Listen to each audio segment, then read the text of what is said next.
I want to talk about sputum collection. Okay? The adventures of sputum collection. Now everybody knows about collecting sputum, right?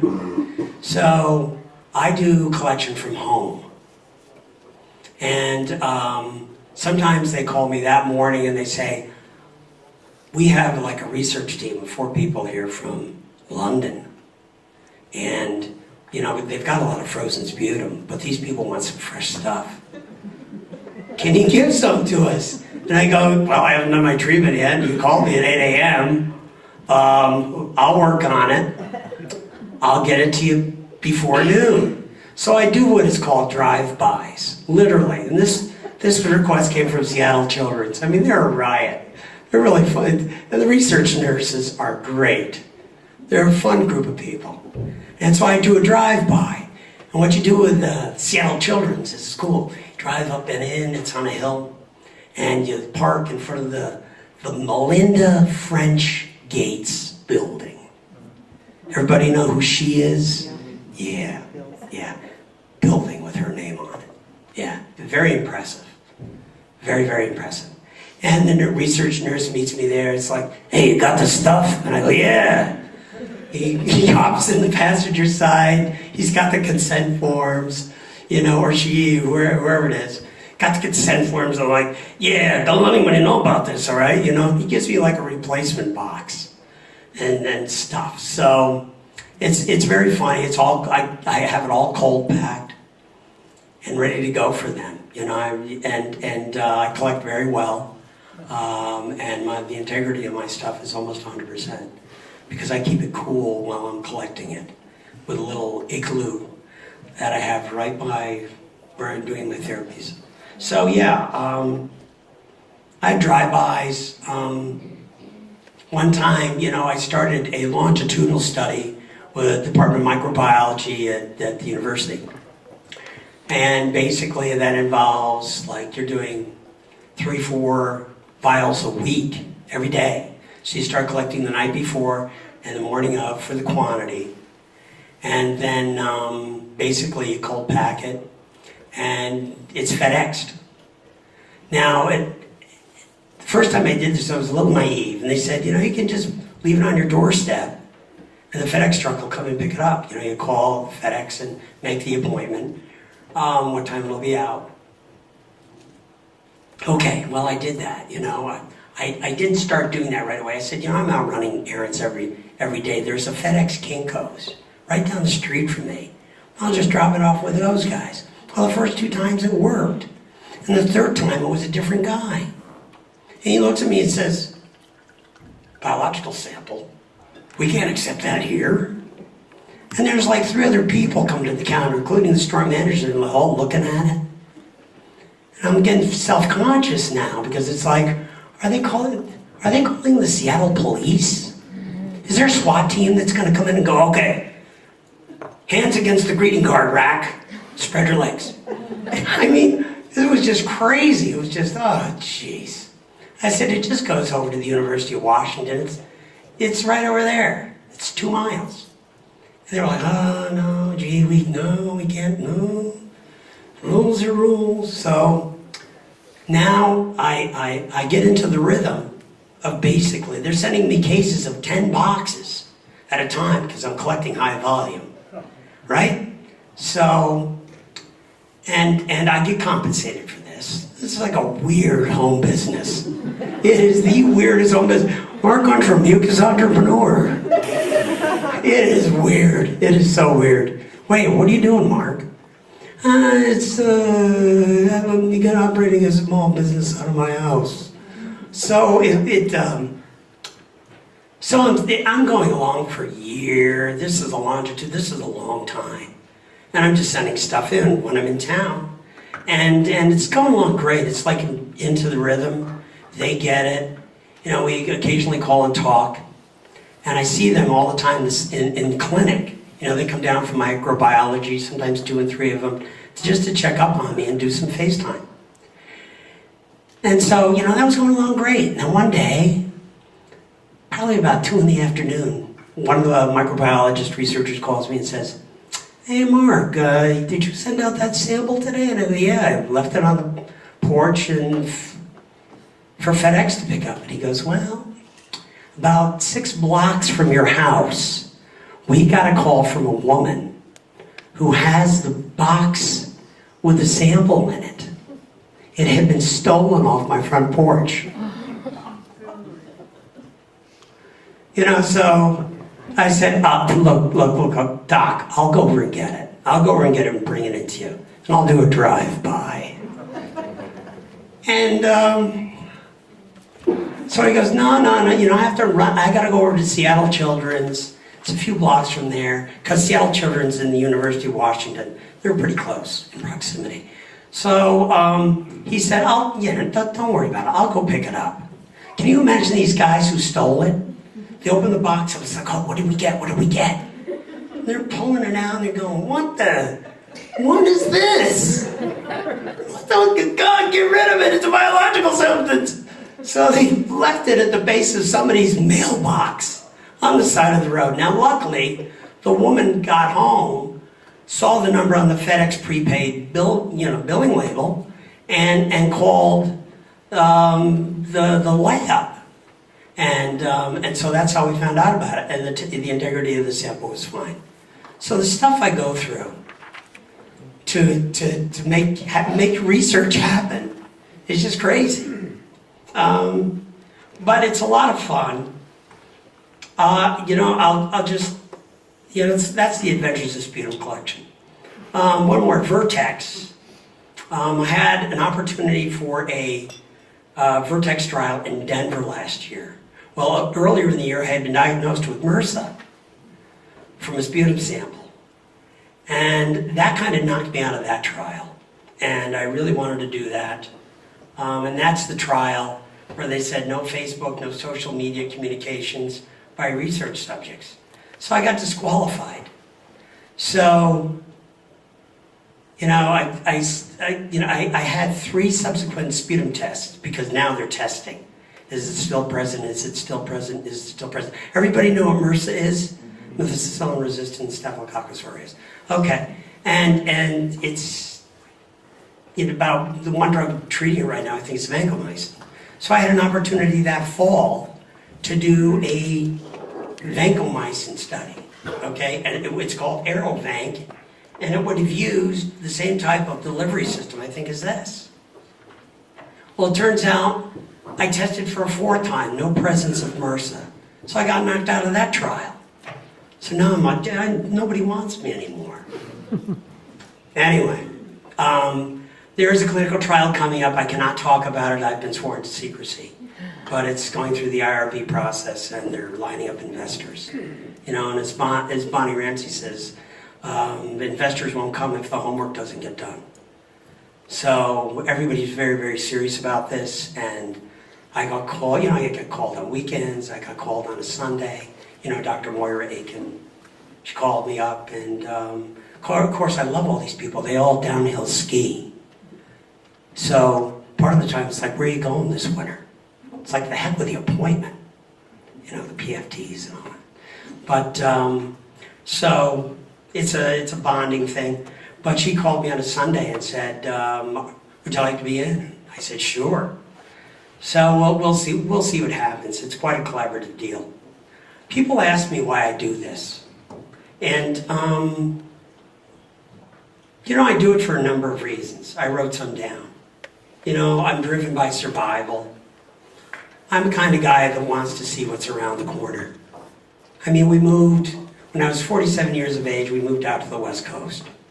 I'd never lived out there before. My wife's from San Francisco, so I always considered San Francisco my second home from about the time I met her in 1978, okay? So we've been together a very long time. She's a nurse at a major medical trauma center there. She's an administrative level now. She's earned her doctorate in nursing practice through the University of Washington. It's a really great ride, and it's an environment where she can thrive. And it's turned out that I've thrived too, unexpectedly. It is one of the TDNs in the country for CF, the Therapeutics Development Network. It's very impressive. So it always gives me, that kind of forward pull And it's been shown research-wise that participants in clinical trials clinically do better because they just monitor the heck out of you. Now, if you don't like that, I guess, well, but I like to be monitored. There was one time where I was having like allergic reactions, and I felt I was having a pulmonary exacerbation. And I called the clinic and I said, I don't know what the heck is going on, but I'm having like asthma and can't breathe, and it's the summertime. And she asked, well, what are you doing? And I go, I don't know. So one of the microbiologists, lab research, pulmonologists, I think she's a fellow, a day or two later called me. Because I went in and I gave a sputum sample. Let's see what's growing, Mark. And we'll find out how we can treat this, whatever's going on with you. So they wanted to see what was growing. And the gal in micro, who also does, she does office appointments and visits. I see her in clinic occasionally. She calls me up and says, your sputum's growing. There's a big presence of eosinophils. Now, I won't bore you with what that means, but you know what eosinophils are. They're kind of like a component that becomes more prevalent in your sputum when you're having a severe allergic reaction. She goes, Mark, is there anything you're doing any differently? I'm like, oh, geez, I don't know. And I look down, I'm standing in the dining room, and I look down, and as a centerpiece, we have this tropical flower bouquet. It was a centerpiece at a wedding that we attended on the previous Saturday. And because my wife is a foil fencer, she fences competitively. Her coach got married. We went to the wedding. It was gorgeous. It was great. We had a great day, beautiful summer day.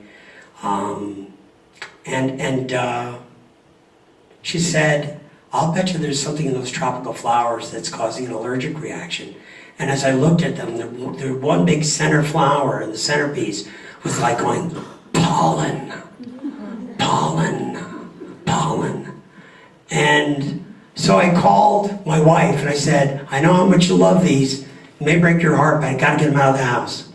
And she said, no problem there. She said, put them in the yard waste bin. I said, no, they're in styrofoam.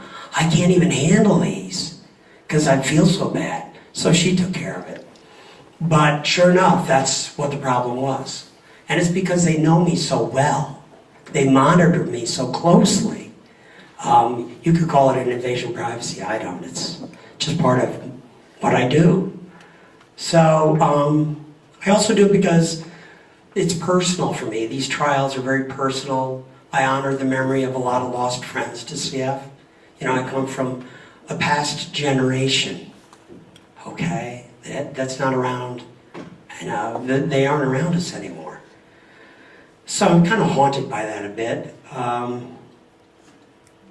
It makes me feel odd because I don't work full-time anymore. I always call myself, a very reluctantly retired 58-year-old. It connects me to the world at large. And as I just said, the dedicated professionals there are part of the driving force. I really like to work with them. They're great.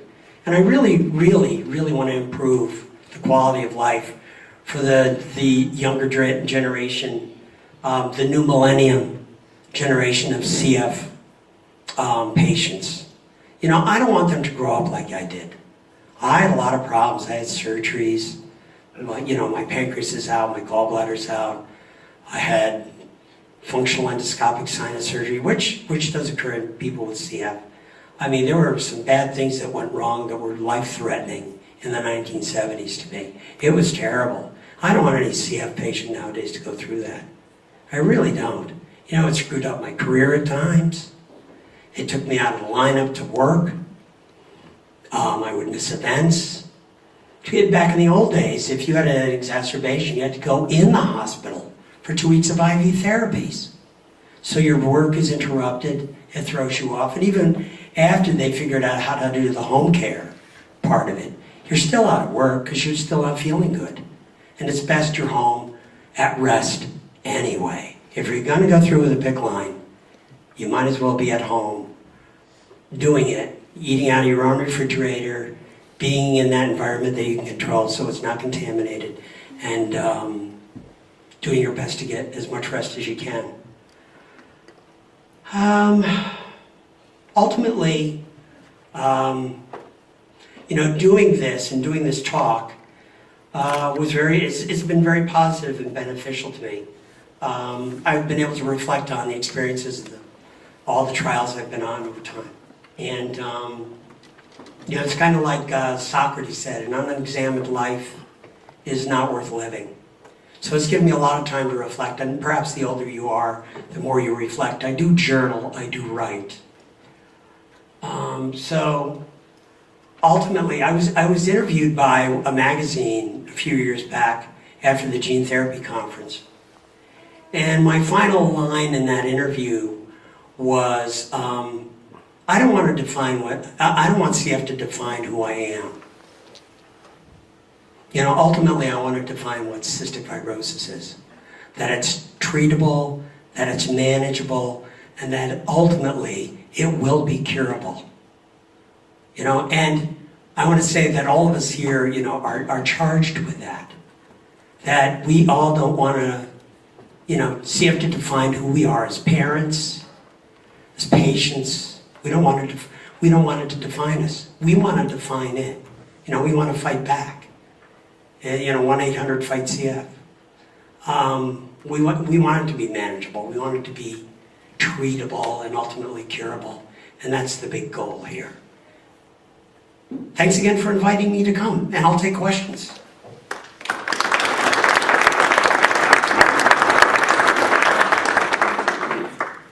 we have any time, or I don't know? About 5 minutes. Oh, okay. Whatever you want to ask. I'm like an open, walking, talking medical chart, so ask anything. What genes do you have? What are your mutations? Oh, good question. I took advantage of the MAP project, the mutation analysis project, because before then it probably would have cost me some money. They've known all along I have the Delta F508. That's double gene? Yeah, Delta F508 / S945L. So I have a rare mutation. That's why Denver was so interested in me. They were so interested in recruiting me because they have what they call, because you look at me and you go, there's nothing wrong with this guy. Why is he talking to us? He hasn't coughed since he's been up there. I'm an imposter. No, it's called a gating mutation. So perhaps part of my chloride channel has actually worked over the years. They're not sure. But it's a mutation of high interest. I think the other clinicians and researchers and all that, they already kind of knew that, which is also one of the reasons I'm such a draw, which is also why I get called so much, is because one of the research nurses said, there's probably about 10 geneticists in Seattle Children's alone who have looked at your stuff and have gone over your labs and not longitudinally continue to study me. So, if you're worried about an invasion of privacy, forget about it. My profile is way up and way there.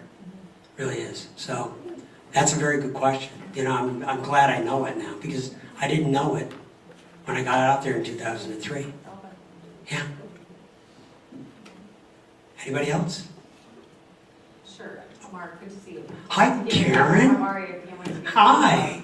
Oh my gosh. Hey, listen, what are you most excited about? Well, you're part of all these trials, and you look to the future, and you're the inspiration, and we can't thank you enough for saving lives, because you really are, for our kids and the kids in the future. But what are you most excited about? All these things that you're part of, when you see, like, wow, I know Kingston was great for you. Yeah, what else? What do you see? Well, I think eventually, this, I can be a bit of a futurist. I think this is going to evolve and get smaller, a bit smaller. Those stupid e-cigarettes? Well, I think there's going to eventually be something like this in an even smaller stem form that'll look, more like the pot inhaler. And that it'll have the same benefit in just a smaller form. So you're going to have something that goes in the end of this. And it's going to be extremely portable and pretty fast. And this part's going to be electronic. You're going to drop a battery in there or whatever, and you're going to twist this shut. It's going to perforate maybe a liquid, maybe a powder, something or other. And then you're going to inhale it. And there's going to be mist coming out of it for maybe a 3 to 5 minute period. And then that's it. You take the medication out, you basically put the thing back together, and you put it in your briefcase or your handbag or whatever. You take it with you. So it's going to continue, the portability is going to continue to improve. The delivery systems are going to, I believe, optimistically, are going to continue to improve. I'm excited continuously by the dedication of the professionals involved. I'm excited by all the CF parents I've met out there, just through doing clinical trials, and occasionally I talk about them like this. You know, they are so dedicated. Oh my God, it's Seattle. Some of these people are millionaires. You know, it's crazy, but there's a lot of potential out there, and when they're talking about fundraising and golf tournaments and tennis tournaments, they're talking about them in a big way, and they're bringing in celebrities, and it's pretty wild. And we also have the down-to-earth stuff, like we call it a troll stroll out there. You know, their bar crawls. We have those. I went to one. How much ginger ale can I drink? Because I don't drink anymore. I haven't had alcohol since I was 20. So, but I'm really excited about the future of this and where it's going and being on the cutting edge and around people who do it. It does make me feel connected more to the world at large. And I'm very excited about it and what's to come. Well, hi. You have a great message for our parents. What message would you have when they come to their kids? If they go to their kids.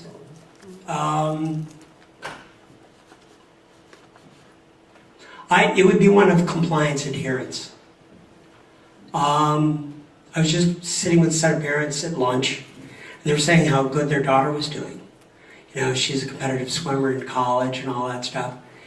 Even when you feel good, even when as a patient, as a CF young adult, you feel good and perhaps have the urge to be non-compliant, don't do it. Because it's going to boomerang on you over time. Incrementally, that damage is creeping in. You know, CF is a 365-day-a-year condition. It doesn't take a vacation, it doesn't take time off. It's 24/7, 365. And I know how hard the compliance issue is with the time factor. It's not fun. You can't start your day like everybody else. When I used to work professionally and go on the road, go do conventions with a roommate, usually one of my colleagues at work, you know, I used to do a lot of conventions and trade shows with exhibitors and all that. I'd have to be up at 5 in the morning, shower, shave, and do my aerosols, postural drainage, and all that. In a competitive field, professionally, you know, by the time I get down to work, I'm pretty exhausted. So you got to have that recovery time. It's kind of like people with oxygen. I know this internationally successful fencer. He's a great guy, and he's part of my wife's fencing club. And he and I have had frequent conversations, and he has COPD. And so he brings a portable oxygen tank. And so between bouts, he's doing oxygen. You know, gives him that recovery time. And then somebody comes up and says, Don, you ready? He takes him off and goes, let's go. And, you know, it's the recovery time when you're working professionally and you're working long hours. That's a challenge.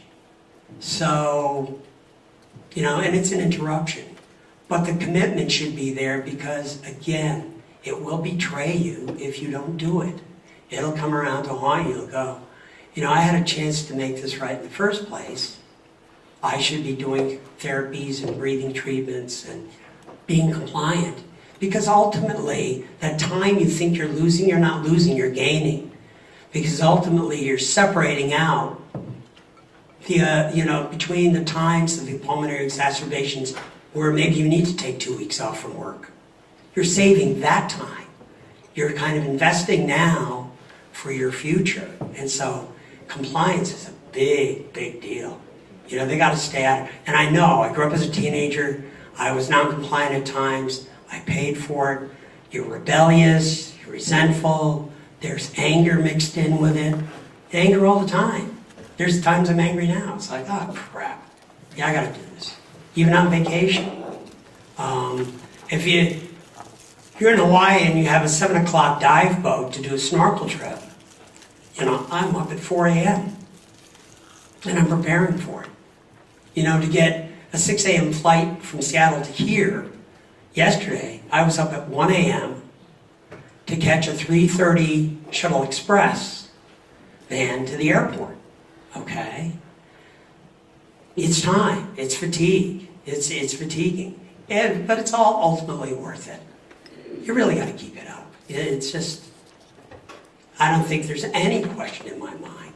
We get back late from a party, because we have a great social life out there. It's the same thing. You know, we get back 3 a.m.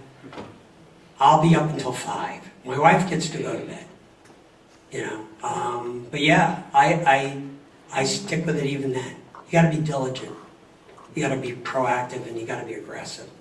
So yeah. Time, how are we doing? Any more? Who's brave enough?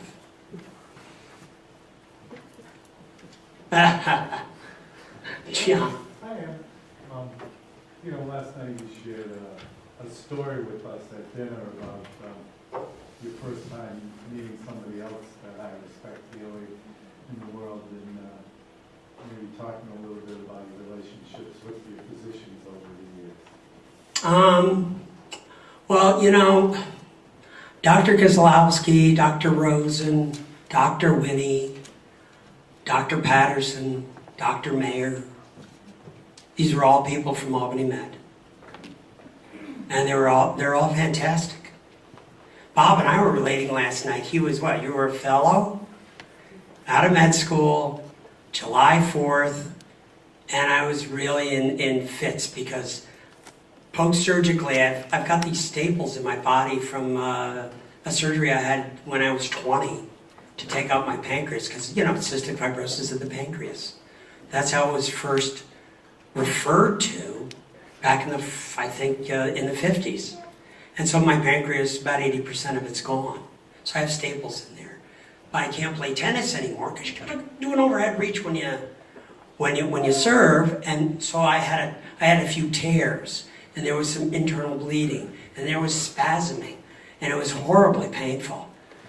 Who walks in? Dr. Kozlowski. And he said, well, let's see. He was as cool. You know, I was like crying like a baby. And he just came in and he treated me, well, let's see what's wrong with you. So what have you been doing? And I told him, and he said, and then I mentioned the interior staples that occasionally show up on x-rays and freak everybody out. And they're still inside me. So, all these dedicated physicians over the years, I don't forget you. You know, you guys got me through the first 47 years of my life. That's a lot. You know, John, I met a few times with him because transitioning 2,800 miles away was a really big deal for a hometown boy. Okay? Now I've traveled. My parents were travelers. It's not like I've never been out of town. I've been to Alaska, Mexico, you know, the Canadian provinces, just about all of them, except Northwest Territories. Because of my parents, you know, and because, well, ski vacations now west, but yeah, you know, John was kind of incremental. He said, replace the fear with love. Get out there, don't be afraid, you know, get to know people, get to meet people. Replace the fear with love. And I go, yeah, but I'm leaving all my friends back here. And he goes, you're going to make a lot of friends out there, don't worry. And over time, actually our social life out there has been better than it was here. You know, a lot of working professionals, a lot of folks, you know, I don't know how many weddings we've been to that are now, you know, they're established couples and they got kids. It's a great life. It really is. It's a challenging life. For me, it's never boring. And You know, take advantage of the social workers, take advantage of the nutritionists, take advantage of the nurses. The nurses have saved me countless times. Saved me, really. I mean, it's, you know, the first nurse for CF I ever had, I was taking, well, that's all we had. We had oral antibiotics.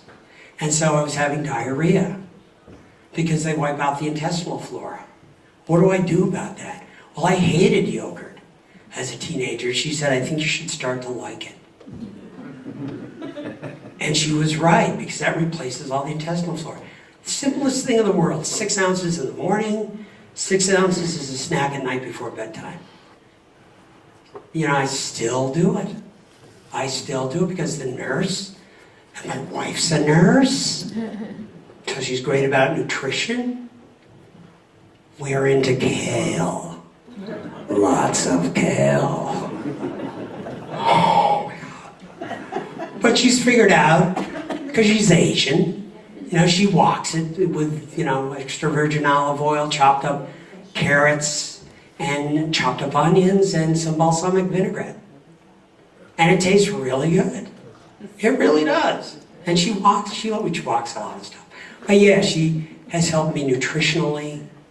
Nutrition's such a big deal, I can't tell you. You know, get off that high fructose corn syrup. She reads the labels on just about everything that comes into the house. And she's been great about that. Pay attention to the nutrition. Work with the nutritionists. Work with the nurses. If I'm in trouble out there, and I call the clinic number and leave a message, who answers back? It's Lori. Or it's, you know, Sharon, or any one of them. What's up, Mark? And I'll tell them. I go, well, we'll consult with who's on today. Dr. Goss, Dr. Tonelli, Dr. Moira Aiken. Frequently they consult with her now. I'm very, very lucky. And they're extremely responsive. And nurses are, you know, they've played a big deal in my survival. They really have. You know, the home care nurses who come to the house. And 24 hours after I've had the PICC installed, they come and do the dressing change. It's great. It really is. I've gotten to know them. You know, they rotate in, they rotate out. But overall, I got to credit everybody in the clinical team. It's taking a holistic approach. And I credit my doctors, my pulmonologists, even my primary care physician out there. It's great. My diabetes doctor, because now I've got CFRD, CF-related diabetes. My endocrinologist is a great guy. You know, he looks like Albert Einstein. But he's a funny man. We laugh through half the appointment. It's nice. It's really nice. My otolaryngologist is terrific. I haven't been to an otolaryngology appointment for years. The last time I had functional endoscopic sinus surgery, he introduced me to, you know, these sinus rinse bottles. He said, do this twice a day. Well, I was only doing it once a day in the morning. He said, now you're going to have to do it twice. And it's like, one more thing. Well, since I started doing it twice a day, I haven't had to go to the otolaryngologist office. This is now since 2005. He said, don't come to us unless you're in trouble. Yes. So did you have polyps that grew in there? Yeah, polyps, but primarily just a big backup of mucus that basically turns into sludge. It really turns. Hey, you know, I can show you something. Because, you know, I've got connections now, see? And so, you know, I've got a 3D rendering of sputum right there. Look at it. Yeah. That's beautiful. Anyway. You know, I don't know. Does it work? Yeah, look at that. So yeah, it was a combination, and it was a bad buildup. When I first had the functional endoscopic sinus surgery, it was 1990, and Dr. Winnie begged me to go and get it. And it was hell to get, but I was so backed up. Is it possible you can be so backed up it's pressing against like the floor of your brain. And she was worried about that. And so it's one of the best things that could have ever had happen to me. It was great, because now my sinuses, I have a sinus inhaler. I do twice a day after I do What that. kind of inhaler do you use for your sinuses? Jeez, what kind is it? I have to go back and look. I got my med list upstairs. I'm drawing a blank. Our grandson is 13. He's had, I think, 6 sinus surgeries so far for the polyps that grow in there. Yeah, And this last time, it wasn't even a year, and all of a sudden it was back really big again. huh. So I wonder if he's doing a sinus rinse. He does have that. We do that. And you got to do it twice a day. That he has not. You start doing it twice a day. You can never do it enough. But twice a day is good. It's safe. And if you use it, you get these little packets. Right. They're $12.99 for a box of 100. Right. I also find that regular non-iodized table salt works great. The question is, how sterile is it Yeah. as table salt? But the packets are sterile. They got a little carb in it, I think. He does have those. Yep. He does. And do it twice a day. I do it twice a day, once in the morning before I hit the shower. Or you can do it I've done it in the shower. He's done it in the shower. That's the best way. And then you clear your sinuses out before you turn the water off. And then I do it at night. Usually we usually go for evening walks. And I'll make sure I get all that done, brush and floss the teeth. And that's part of the routine now. Is it a pain in the neck? Is it messy? Yeah, it's gross. Mm-hmm. But I'll be honest with you. Again, I haven't seen a otolaryngologist since '05. Yeah. And he said, I don't think you'll need to really come back here. But if if you're ever in trouble, you call. We're here. But yeah, it's a good treatment. It's a little time consuming. It's labor intensive, but I feel so much better because of it. And I don't get sinus dryness overnight like I used to. I sleep better, really, because I'm not stuffy at all anymore. Rarely does that happen. Yeah, it's great. Feel good?